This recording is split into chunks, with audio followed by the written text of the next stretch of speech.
नमस्ते। आज एउटा सानो भिडियो लिएर आएको छु र यो भिडियो चाहिँ अलिकति थोरै भए पनि जानकारीमूलक बनाउने कोसिस गरेको छु। र यो भिडियो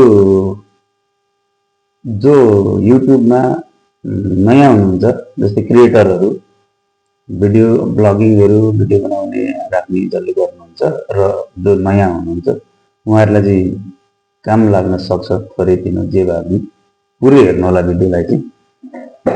अब पुरानो हुनुहुन्छ, अनुभवी हुनुहुन्छ भने त यो कुरा थाहा भइहाल्छ। मैले चाहिँ खासमा यो भिडियो बनाउनुको उद्देश्य चाहिँ के हो भने म आफैले भोगेको समस्या पनि म बताउँछु। कुनै एउटा समस्या मैले भोगेँ, युट्युब मैले यसरी क्रिएसन गर्दै गर्दाखेरि अथवा भिडियोहरू बनाएर हाल्दाखेरि मलाई केही समस्या आयो र त्यही भएर मलाई जस्तो समस्याहरूलाई चाहिँ नआओस् भन्नको लागि मैले यो भिडियो बनाएको हो। र यो भिडियो चाहिँ खास के बारेमा छ भन्नुहुन्छ भने भिडियो युट्युबमा कस्तो खालको हाल्दाखेरि चाहिँ कपिराइट्स लाग्दैन र भिडियो कस्तो बनाउनु पर्दछ, के गर्नुहुन्छ, के गर्न मिल्दैन भन्ने कुराको चाहिँ जानकारी हो खासमा यो। र सुरु गरौँ।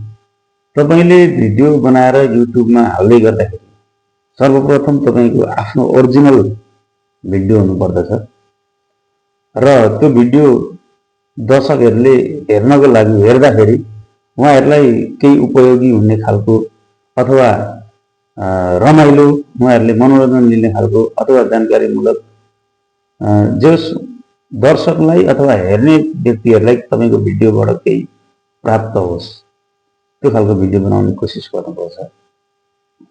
र भिडियो बनाउँदै गर्दाखेरि सुरुको 5 देखि 10 सेकेन्ड जति चाहिँ तपाईले आकर्षक भनौँ न हाइलाइट्सहरू राखेको हुन्छ नि, जस दर्शकलाई आकर्षित पार्ने खालको भिडियो एउटा चाहिँ त्यो 5 देखि 10 सेकेन्ड सुरुको त्यो चाहिँ चाहिन्छ। र भिडियोको क्वालिटी, अब क्यामेरा सबैसँग राम्रो नहुन पनि सक्छ। मोबाइलहरू, अब मेरो पनि मोबाइल सामान्य खालको नर्मल खालको मोबाइलबाट खिचिरहेको छु। क्यामेराको क्वालिटी राम्रो भयो भने भिडियो पनि राम्रो आउँछ। क्यामेरा राम्रो भयो भने अलिकति अब क्वालिटीको क्यामेराहरू महँगो पनि पर्छ, फोनहरू पनि सकेसम्म राम्रो भिडियोको क्वालिटी राख्ने कोसिस गर्नु होला।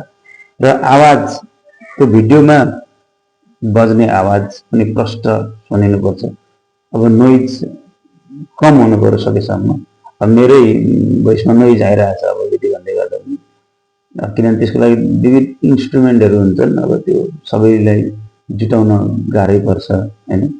र टाइटल, अब तपाईले भिडियो त बनाउनु भयो, ओरिजिनल भिडियो बनाउनु भयो, आफ्नै कन्टेन्ट बनाउनु भयो, भिडियोको क्वालिटी पनि मेन्टेन गर्नुभयो, दर्शकलाई उपयोगी हुने खालको पनि भिडियो भयो र अब त्यसलाई अपलोड गर्दाखेरि त्यसको टाइटल चाहिँ जे भिडियो हो तपाईको त्यो किसिमको टाइटल चाहिँ त्यसमा राख्नु होला।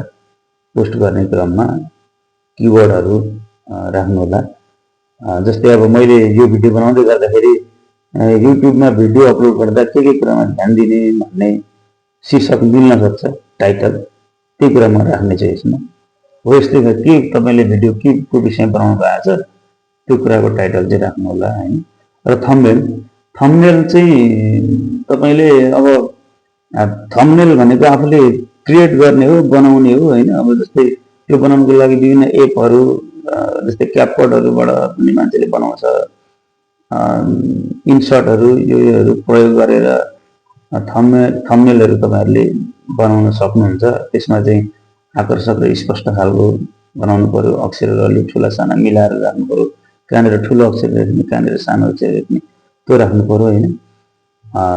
एउटै खालको थम्बनेल बनाउनु भयो भनेदेखि च्यानललाई खोज्न पनि, च्यानल चिन्न पनि सजिलो हुन्छ अरू दर्शकहरूलाई, हेर्ने मान्छेहरूलाई।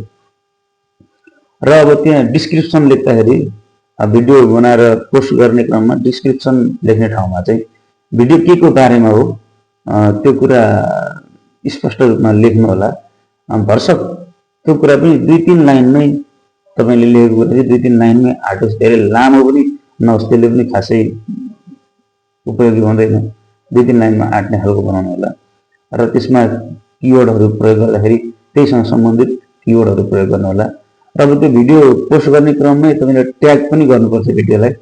भिडियोलाई ट्यागिङ गर्दाखेरि चाहिँ त्यो ट्यागिङ पनि भिडियोसँग सम्बन्धित नै हुनु पर्यो। त्यो ट्यागिङ पनि नेपाली इङ्ग्लिस दुवै प्रयोग गर्दा पनि तपाईँलाई राम्रो फाइदा हुन सक्छ। अब अर्को कुरा रह्यो नियमितता।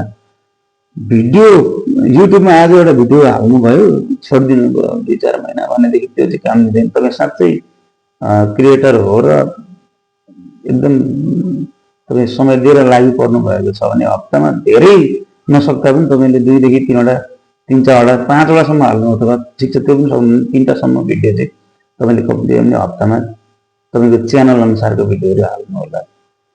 मेरो त यो च्यानल अब एउटा कृतिसा क्रिएसन भनेर नाम दिएको छ यो च्यानलको। कृतिसा क्रिएसन भनेको छ मैले सबै खालको भिडियोहरू हालिरहेको छु। म पनि सिक्दैछु।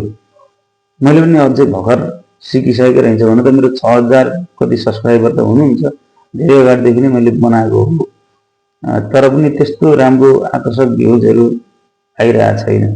किनभने कहिले कस्तो भिडियो हाल्दाखेरि त्यो पनि उपलब्धि नहुँदो रहेछ। यो मैले भर्खर जान्दैछु, म सिक्दैछु र मैले सिक्ने क्रममै मैले अलिअलि जानेको कुराहरू तपाईँहरूलाई सेयर गर्न खोजेको मात्रै हो यो भिडियो मार्फत। अर्को कुरा कपिराइट्स। अब यो चाहिँ एकदम मेन कुरा यहाँ आइरहेछ। यो भिडियो बनाउनुको मुख्य उद्देश्य यो एउटा पनि हो मेरो। जस्तो तपाईँले बनाएको भिडियोमा कपिराइट्स लाग्नु भएन भनेको त्यो भिडियो आफ्नै हुनु पर्यो। कसैको म्युजिक, अरूको भिडियो, अन्य लाइसेन्स नपाएको, युट्युबले मान्यता नदिएको अन्यतिरबाट डाउनलोड गरेर राखेको म्युजिकहरू, त्यस्तो कुराहरू, त्यस्तो क्लिपहरू प्रयोग नगर्नु होला। तपाईँको बाइ द वे कपिराइट्स आयो भनेदेखि तपाईँको मोनिटाइजेसन पनि रोकिन सक्छ। मेरो रोकिएको छ।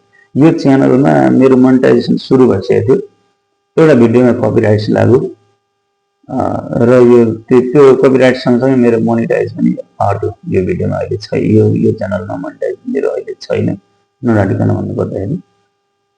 यही कुराले मलाई सिकायो कपिराइट्स चाहिँ गर्नु एकदमै छिर्कै गर्दैन भने आफ्नै भिडियो बनाउने, आफ्नै भिडियो राख्ने गर्नु होला।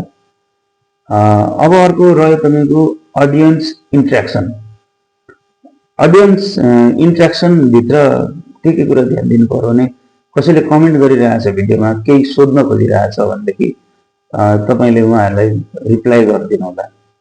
तपाईँसँग केही जानकारी लिन चाहनु भइरहेको हुनसक्छ र तपाईँले वास्ता गरिदिनु भएन भने उहाँहरू फेरि अर्कोचोटि तपाईँको भिडियोमा नआउन पनि सक्नुहुन्छ।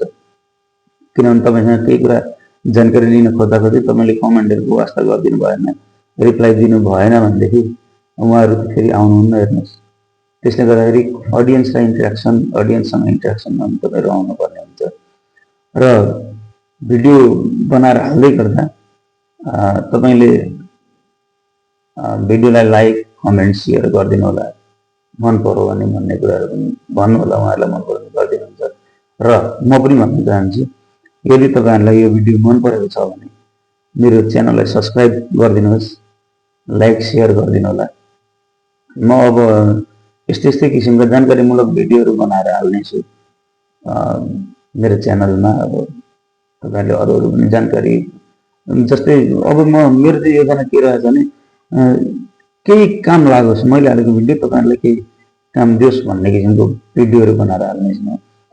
मैले सबै कुरा जानेको नभए पनि रिसर्च गरेर खोजेर म जानेर अनि त्यो कुरा तपाईँलाई सेयर गर्नेछु।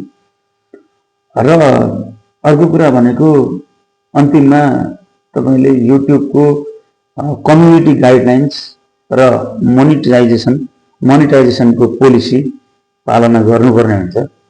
त्यसलाई चाहिँ तपाईँहरूले पालना नगरिकन भिडियोहरू बनाउनु नभयो भने मोनिटाइजेसन हुँदैन। यो कुरालाई पनि ध्यान दिनु होला होइन। अब तपाईँलाई यति नै आजको, अलिक लामै भयो भिडियो, 9 मिनटको भइसकिसक्यो।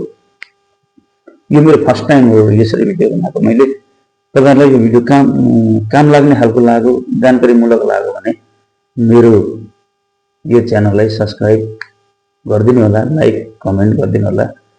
यो भिडियोसँग सम्बन्धित अन्य केही कुरा तपाईँलाई जान्न इच्छा लाग्यो भने कमेन्ट पनि गर्न सक्नुहुनेछ।